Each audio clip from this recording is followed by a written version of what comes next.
बड़ी खबर इस वक्त आ रही है दिल्ली से। बिजली सब्सिडी से जुड़ी हुई ये खबर है। सरकार लागू कर सकती है नया नियम। ये बताया जा रहा है सब्सिडी के लिए चुनना होगा विकल्प, हर साल करना होगा रजिस्ट्रेशन। सरकार जल्द ही वेबसाइट भी शुरू कर सकती है। सरकार का तर्क है कि सब्सिडी का खर्च बढ़ रहा है और इसीलिए नया नियम अब लागू किया जा सकता है। इसके लिए सब्सिडी के लिए आपको विकल्प चुनना होगा और हर साल बाकायदा इसके लिए रजिस्ट्रेशन कराना होगा। और अब बात उत्तर प्रदेश के मिर्जापुर की, जहां दवाओं की कालाबाजारी की शिकायत पर प्रशासन ने राजगढ़ सीएचसी पर बड़ी कार्रवाई की है। और इस दौरान जब प्रशासन की टीम ने एक बंद कमरे का ताला तोड़ा, उसके बाद जो कमरे में दिखा उसे देखकर हर कोई हैरान रह गया, क्योंकि बंद कमरे एक दो नहीं बल्कि 19 पेटी दवाइयां बरामद इससे हुई, जो सरकारी दवाइयां नहीं थी बल्कि प्राइवेट दवाएं थी। दरअसल प्रशासन को शिकायत मिली थी कि राजगढ़ के इस सीएचसी में अवैध रूप से प्राइवेट दवाएं रखी गई हैं। इसके बाद टीम मौके पर पहुंची और बंद कमरे का ताला तोड़ दिया। ताला तोड़कर प्रशासन ने वहां से लाखों रुपए की 19 पेटियां दवाएं बरामद की।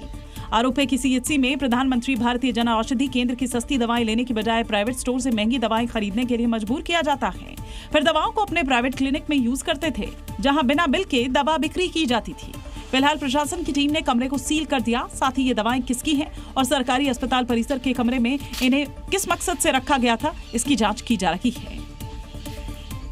दिल्ली में तेजी से फैल रहे स्वाइन फ्लू से निपटने के लिए स्वास्थ्य विभाग पूरी तरह से सतर्क नजर आ रहा है। सरकारी अस्पतालों में आइसोलेशन और डिजास्टर वार्ड तैयार किए गए हैं। वहीं डॉक्टर्स ने लोगों से पैनिक ना करने और सतर्क रहने की सलाह दी है।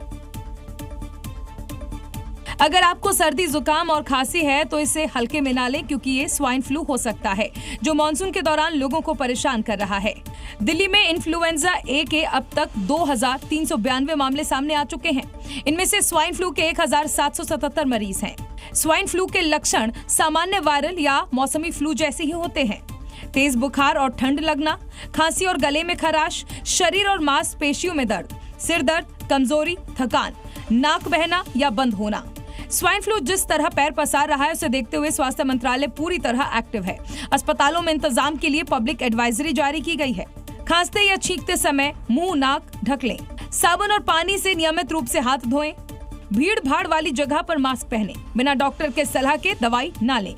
स्वाइन फ्लू पर केंद्रीय स्वास्थ्य मंत्री जेपी नड्डा दिल्ली के स्वास्थ्य मंत्री के साथ समीक्षा बैठक भी कर चुके हैं और हालात पर लगातार नजर बनाए हुए हैं।